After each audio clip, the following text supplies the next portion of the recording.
Hello, welcome to the assembly guide for the Minibadge testing board. This is the prototype one. It'll be slightly different for the main. I'm going to just show the normal install, and I have to problem shoot this Q2 a little bit later, as it might need to be rotated a bit. If that's the case, I will do that for all the other ones. This was end product of the fully functional modified one after doing some problem shooting. Video of it working. It's right out there. Try to put that in the description, a link to it. For now, this kit comes in the following. It has quite a bit of parts in here. You have your headers, RJ45 jack, your USB-C, your 5.1 resistors, your PTCs, the short circuit detection chips, your voltage, and your clock. So quite a bit within this. Let's start here in the back. Always just get your soldering iron and some good solder. I like Kester. MG Chemical's not too bad. There's quite a few brands out there that are all good.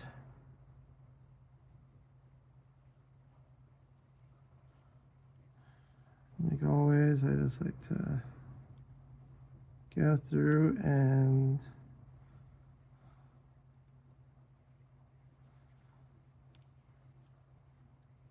just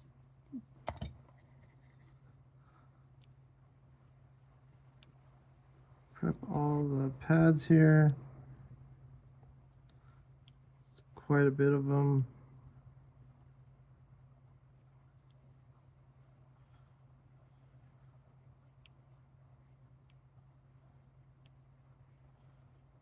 The RJ45 will be installed a little bit later.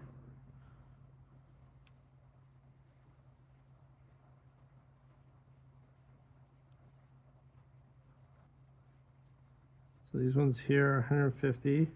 They are R8 and R9.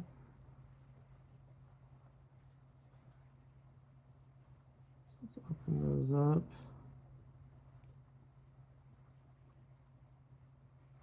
Get them out.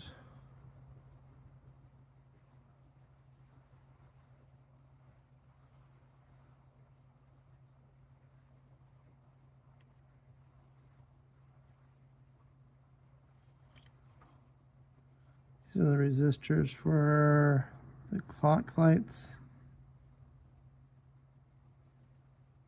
on the front. I am still working on a different design for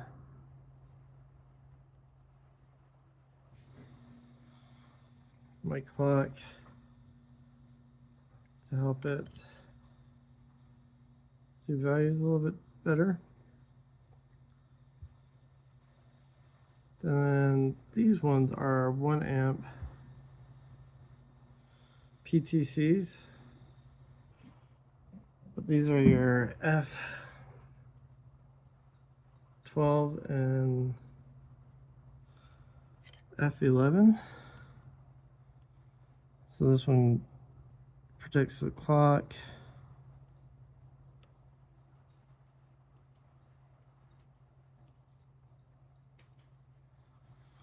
There.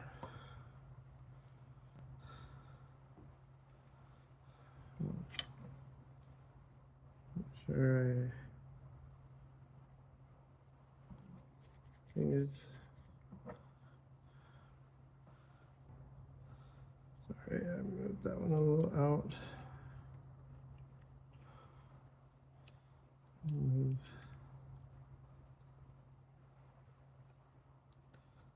This stuff.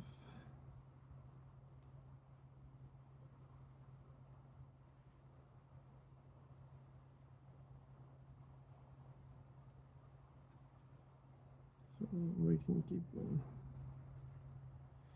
Okay. And R10 there is our 200K, marked with 200K.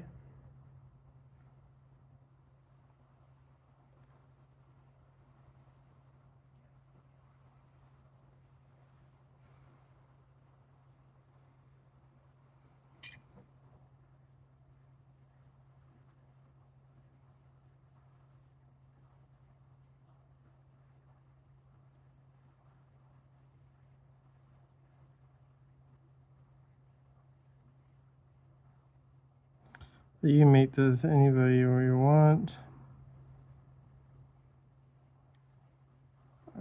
200K is a good value. Keeps pretty good. Then U7 is the Schmitt.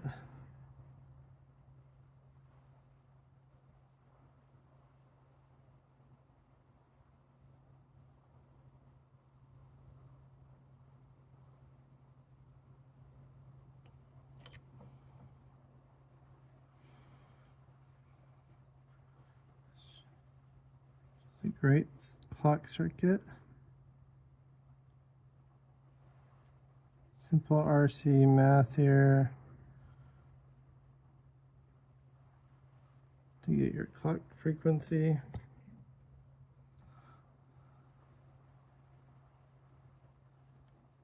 Both those legs on.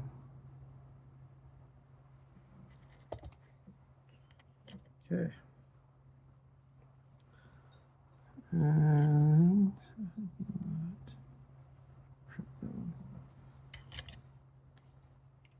down here you have 5.1, 5.1K resistor. This one's for your USB-C port. So the C2C cable works.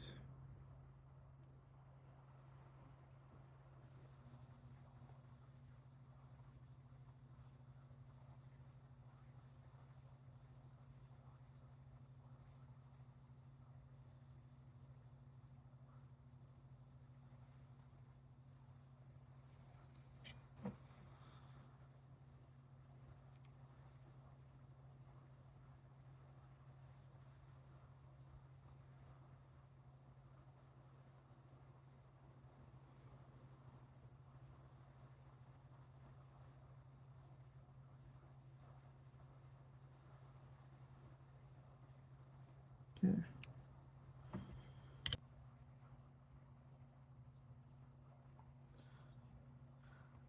I'll turn on the side here. This gets a little bit different. The big single capacitor is C2. Do that one. That one's easy.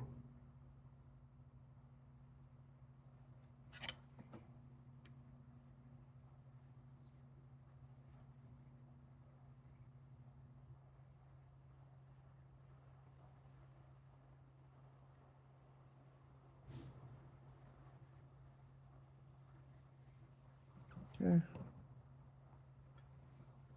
Let's actually get that one fully on.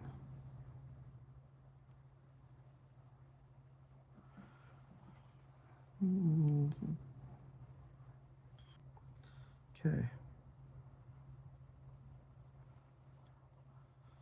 Then this one marked with F. These are all 10 microfarad. That's your C1 and C3.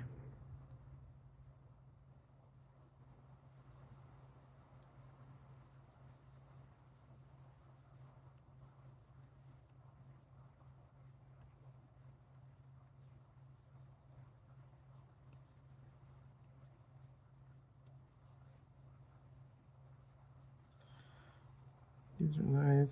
They also don't have polarity.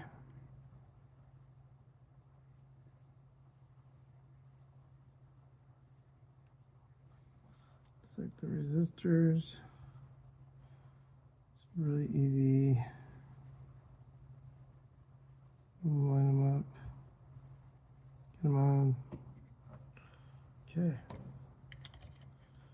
And then we'll do our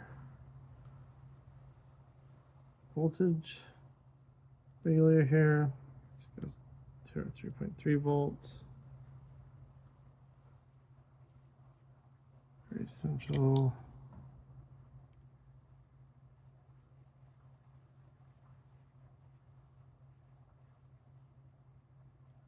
Part here.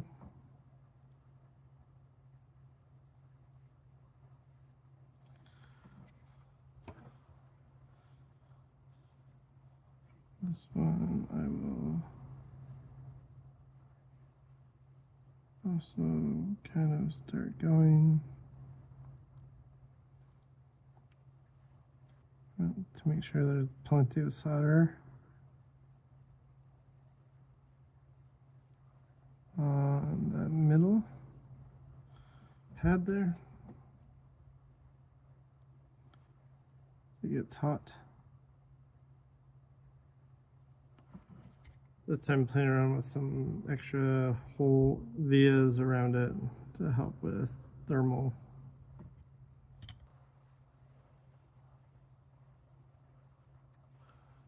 So Q1 works perfect.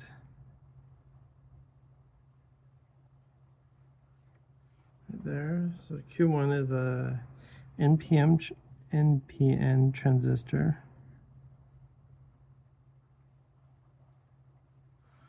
This one's part of the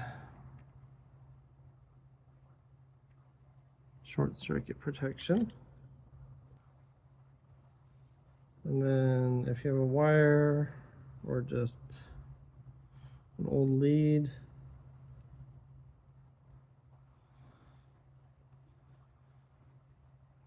around, you just want to short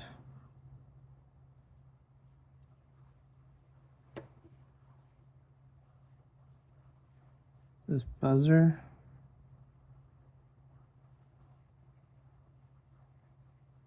The final board won't have a buzzer on, so fully removing this part.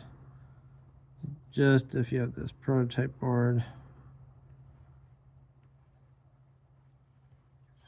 you'll want to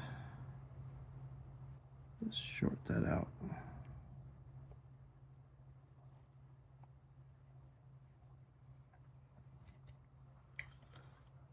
Like so. Okay. Now this is where you need to be really careful on them all. So R4 and R7 are the 220 ohm. Start with those. They have the 2.2 on them.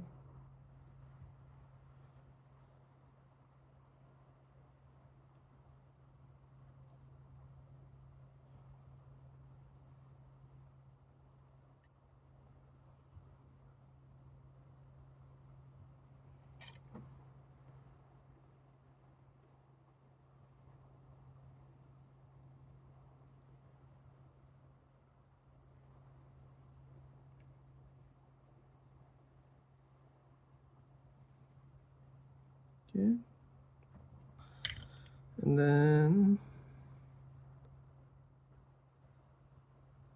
R5 is the 10K, so that's your 103, has a 10K on the back.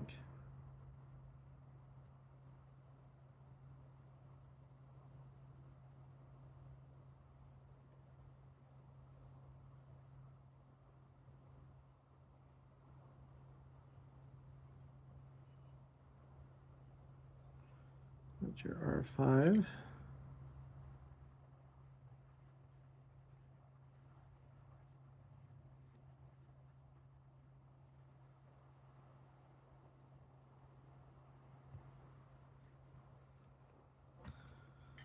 And then the 102, the 1000 is your R1.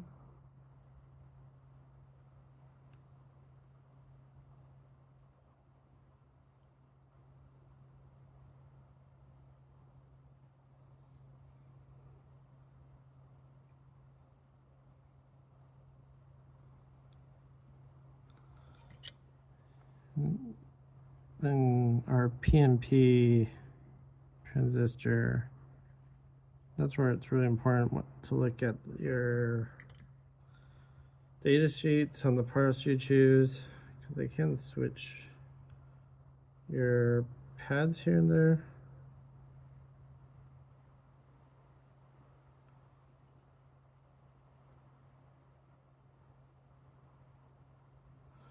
But this is a 100 ohm to protect the LED light.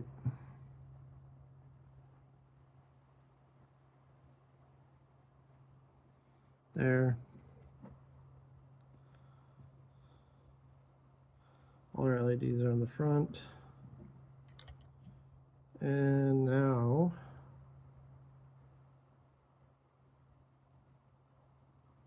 we're going to look at our transistor, our PNP. This one's rated a lot lower. And luckily I did my pads a little bit different. It needs to be installed diagonally.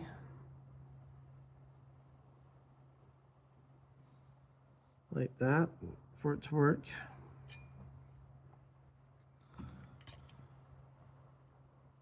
As if it goes in the other way, it will most likely not work.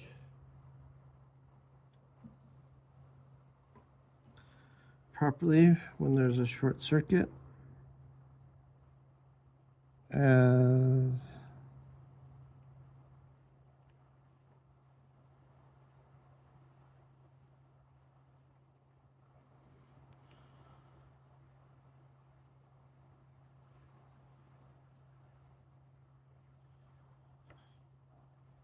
I made the pads really big on this,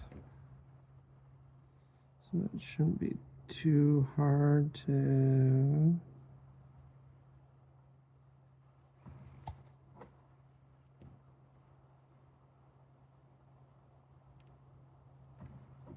get connections.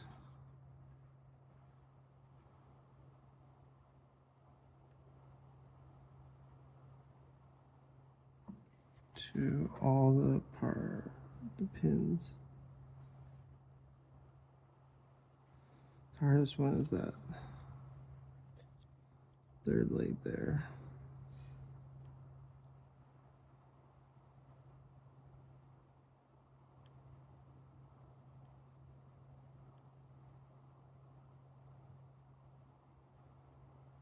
Which I think I was able to do.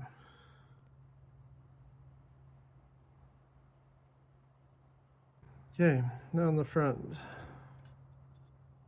The big one here is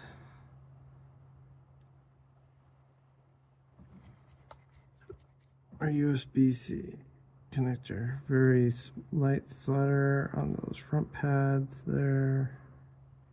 And there's some solder on these big protruding parts here on the back.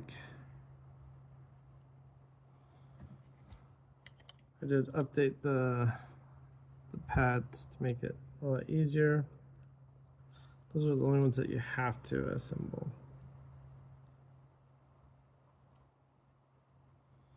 Everything else is optional. Put in your port there.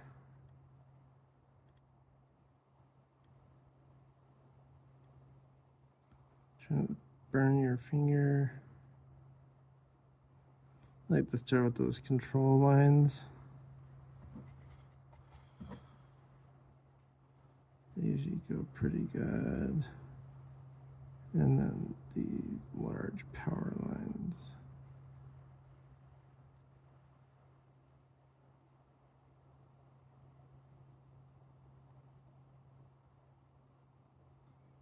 Try not to bridge anything. Then these other two green, smaller ones, these are 50 milliamp PTCs.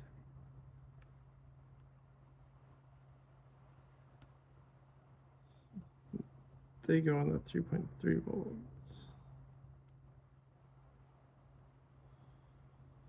0.3 and the 5-volt in. This is to make sure that the mini badge can't draw more than that. So if it is a higher pull mini badge,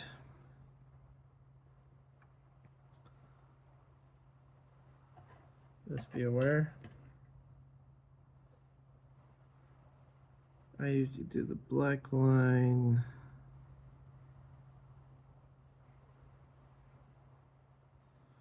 towards the board or towards the IC there.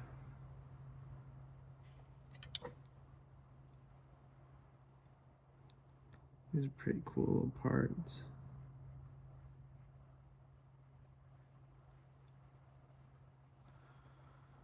I do a little demo with these in my other video to kind of show. I'll show it probably towards the end of this one as well, on how it reduces the current on some of the higher pole mini badges I have.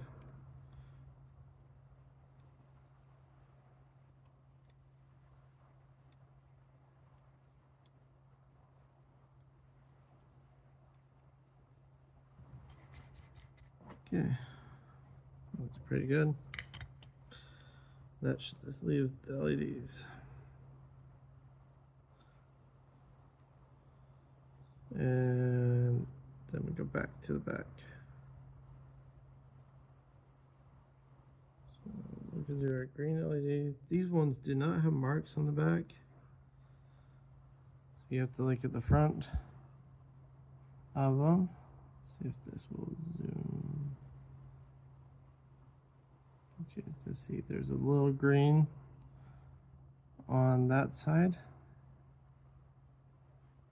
There. Those need to go into the box.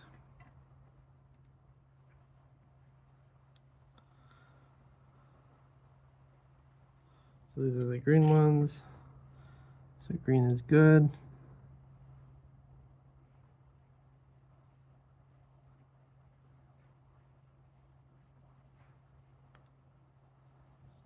Put on the good part.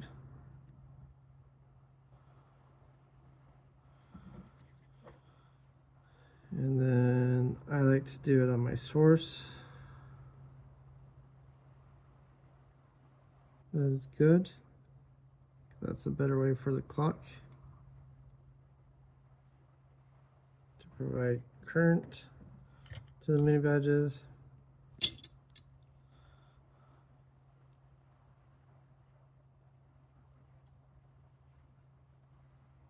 And these red ones are the same thing. They do not have marks on the back, so you have to look at the top, look at the green,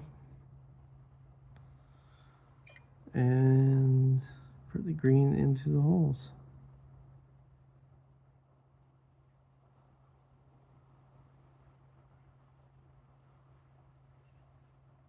I mean, into the bins.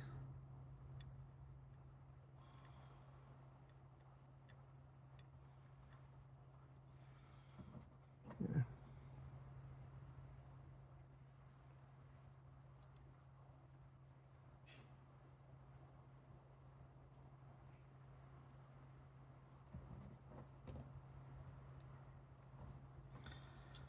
And then let's go through and complete them.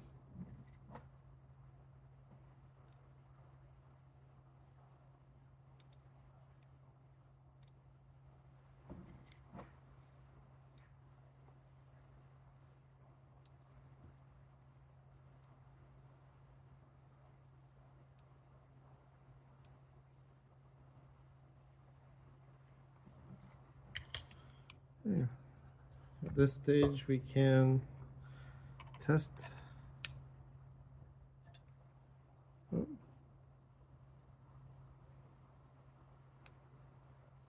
And since I didn't fully connect it, the USB-C was not fully attached. So it did not work.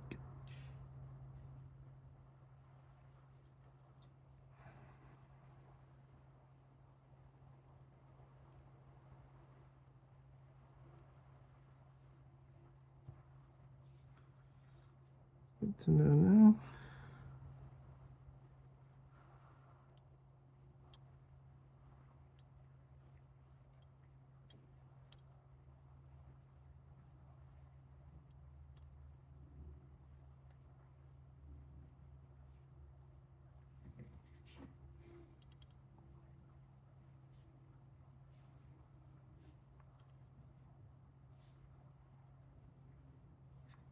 Okay. And this time I'm going to make sure these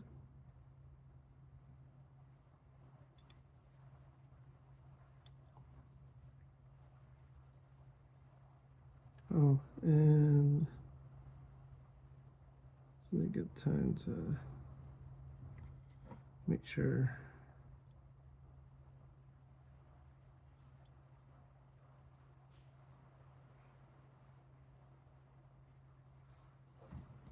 all of our parts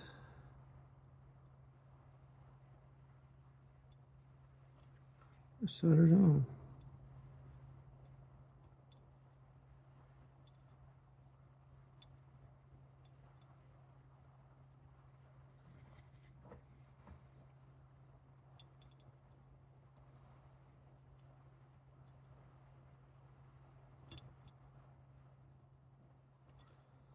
If your bridge, get your solder sucker out, and clean it up.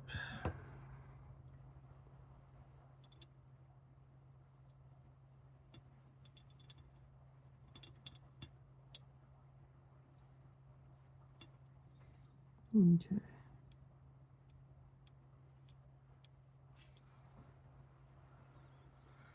I don't think I was able to fully bridge those two.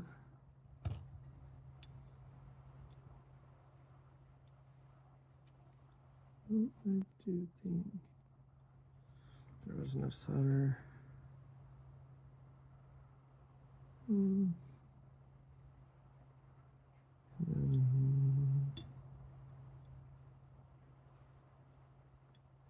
to our short protection.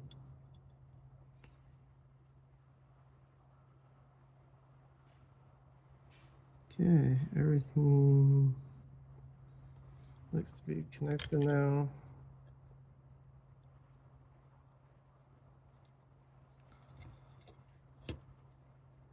I always want to make sure that this is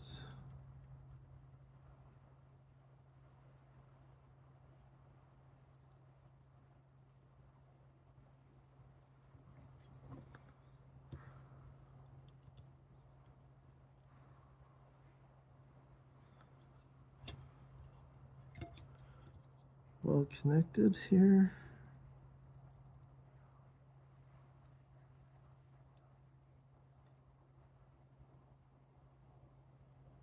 We should be able to plug it in.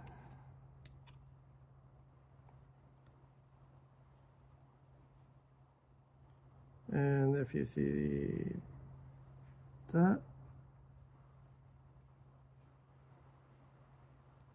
then there's a wiring issue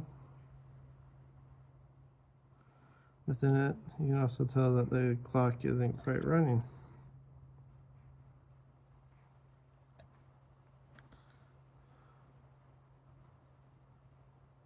You get a partial blink.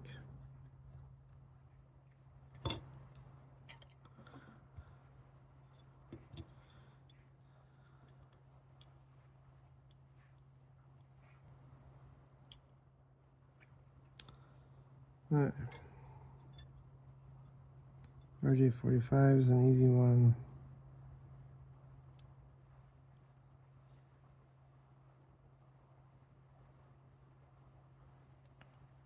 to install.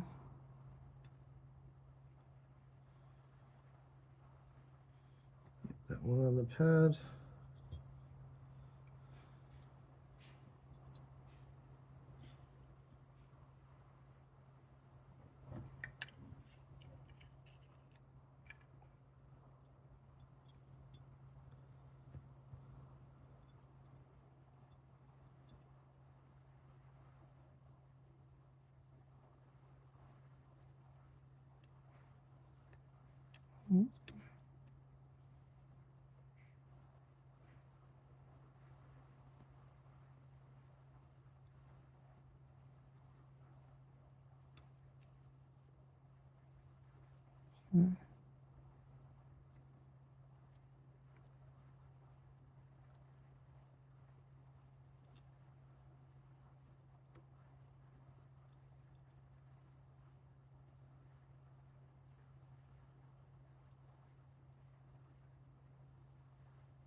That should be good.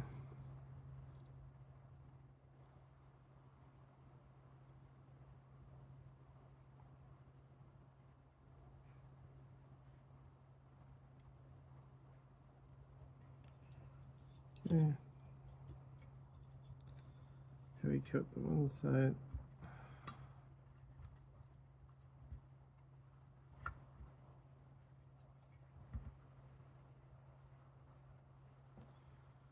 And then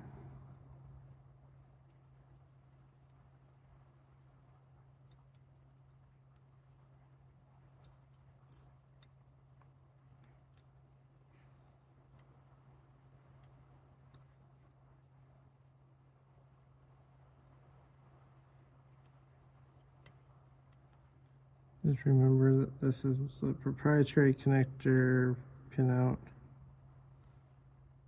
for my boards. It gives you a nice other way of doing things.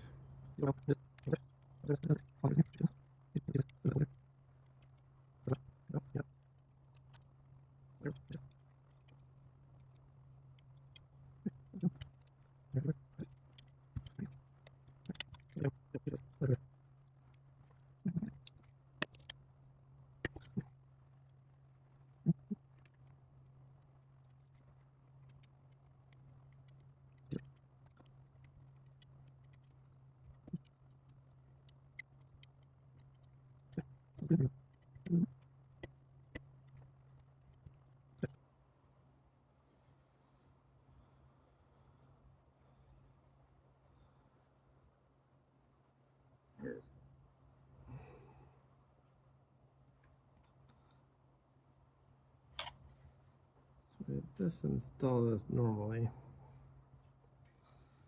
Let's see if this works.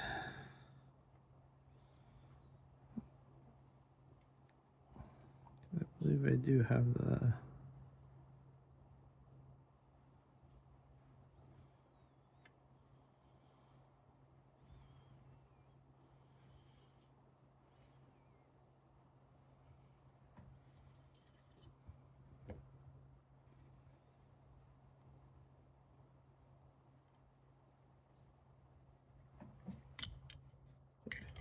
installed normally.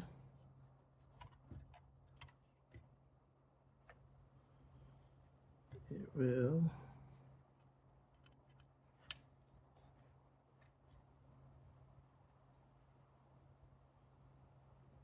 circuits will work so that the short protections might not. So this is my high current draw one. So it gets protection there. You should be able to see a difference in brightness between the two slots there. That's good. And then the spacing helps you understand if you make bigger ones, how much interference it will have with slots around it. It's not bad on that one, but here it makes the slot next to it almost unusable. Something to be aware of in designing And then for short circuit protection, we can test it briefly.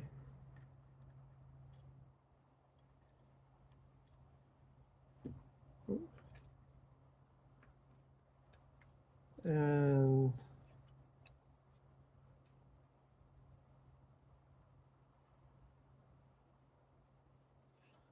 see that it doesn't quite work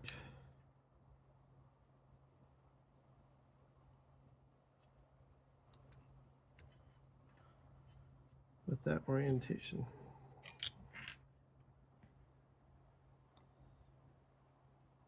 So,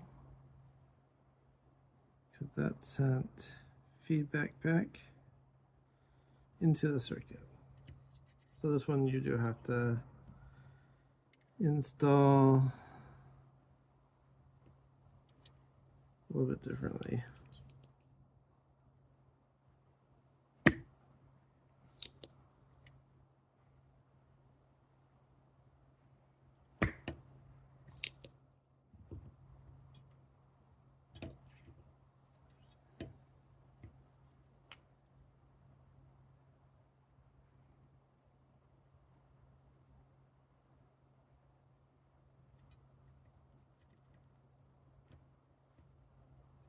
Double check and see if any of my ICs blew up.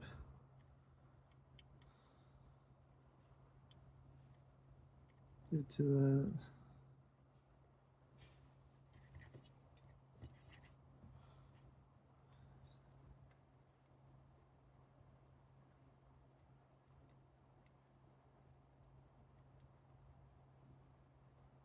Okay. So for this,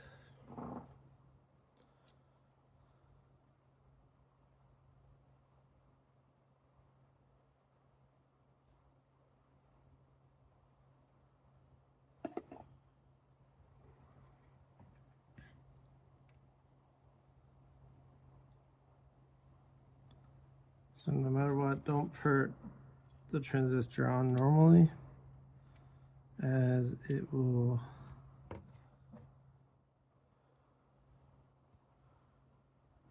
cause issues.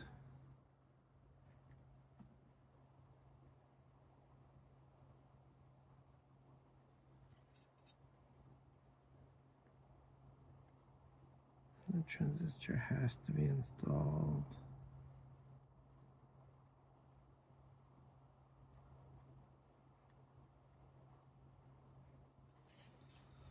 Like this.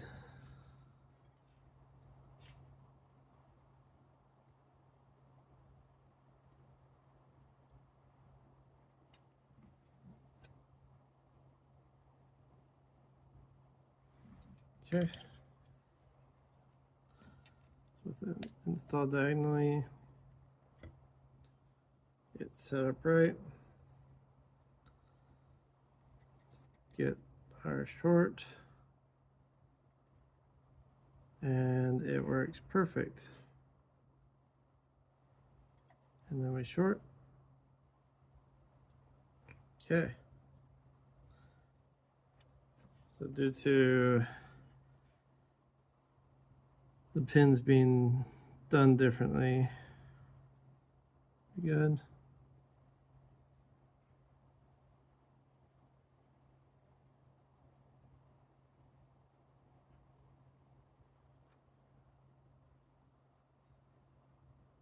And there you go. The PTCs are fuses, go higher in resistance as it goes up. So great protection for chips and ICs.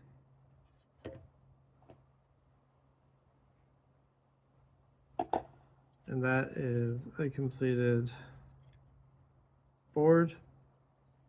And for all these, I will pre-do that Q2, pre-solder on all the kits, so you don't have to worry about it. Okay, thanks for watching.